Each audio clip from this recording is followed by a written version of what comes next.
કર્મ. Ready? Verb મળી ગયું. હવે આપણે ગોતવાનું છે સબ્જેક્ટ.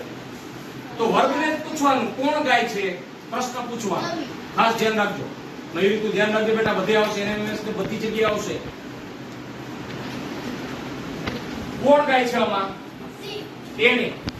હું થયો આ સબ્જેક્ટ થયો, કરતા થયો ને. શું ગાય છે? અસોમ. ગીત ગાય છે. સબ્જેક્ટ થયો કે નહીં? સમજાય કે નથી સમજાતું? કર્મ. ચાલો ને આપણે પછી રાખીએ. મેન વસ્તુ આપણે એક્ટિવેશનમાં સબ્જેક્ટ, વર્બ અને ઓબ્જેક્ટ. સૌથી પહેલા વર્બ, વર્બ ઉપરથી સબ્જેક્ટ, સબ્જેક્ટ ઉપરથી આપણે શું મેળવવું? હવે પેસિવ નું સૂત્ર છે 2D + V3. આ ફોર્મ્યુલા તમે લગાવો એટલે પેસિવ નું જ